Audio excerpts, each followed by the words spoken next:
Nous allons tout de suite à Rome retrouver le correspondant d'Europe 1, Frédéric Michel. Bonjour Frédéric. Bonjour Stéphanie, bonjour à tous. On imagine une émotion immense à Rome où de nombreux pèlerins s'étaient déplacés pour célébrer Pâques, Frédéric.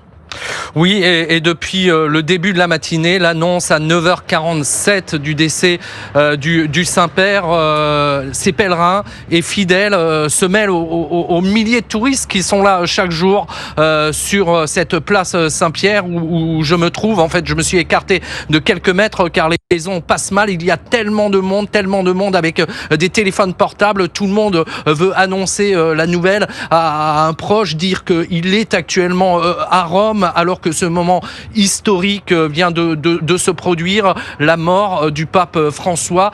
La place Saint-Pierre est noire de monde sous un soleil de plomb. Il fait très beau aujourd'hui ici en Italie. Écoutez cette Italienne que j'ai rencontrée et qui est bouleversée. Très triste. En plus, nous, on n'est pas d'ici. Donc, on était ici juste pour Pâques. C'est une nouvelle horrible. Il était très mal. Hein. On l'a vu très prouvé, très fatigué. On ne s'attendait pas à ça. Ouais, terrible. Émotion aussi pour un groupe d'étudiants belges d'une institution catholique. Je les ai rencontrés vers 10h30. Ils venaient d'apprendre le décès du Saint-Père. C'est vraiment un choc parce qu'on est descendu du car, on était tous excités de voir le pape et on a appris la nouvelle à la descente du car. Il y a des gens qui ont pleuré, des gens qui étaient tristes. Et franchement, là, on ne sait même plus ce qu'on va faire parce qu'on avait prévu de passer toute la journée à se consacrer au culte. Et là, on est vraiment un peu perdu, on ne sait plus vraiment quoi faire. Voilà, vous entendez l'émotion et son copain à côté de lui, Théo, m'a expliqué ce que représentait pour lui, pour les jeunes, le pape François.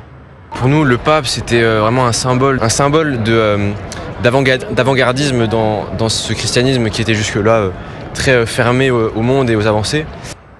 Et puis là, encore en ce moment même, les gens affluent, continuent à venir vers la basilique Saint-Pierre de Rome.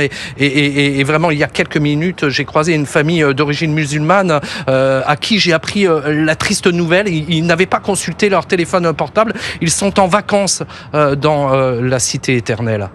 La mort du pape ? Oui. Ah non, on n'était pas au courant. Ah mince. Ah, c'est le choc.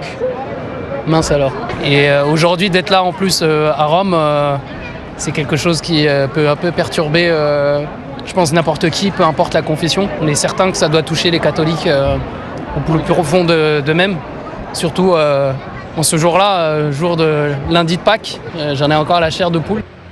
Et on imagine que ce soir, des veillées seront organisées devant cette basilique Saint-Pierre et devant les autres basiliques et églises de Rome. Il y a beaucoup de fidèles, je vous le disais, et de pèlerins rassemblés en cette semaine sainte, d'autant qu'à la fin de la semaine, il devait y avoir une canonisation un jeune geek italien mort il y a quelques années d'une leucémie et qui devait être fait saint. Seul le pape peut prononcer cette canonisation. La cérémonie, nous indique-t-on du côté du service de presse du Vatican, la cérémonie est reportée pour le moment.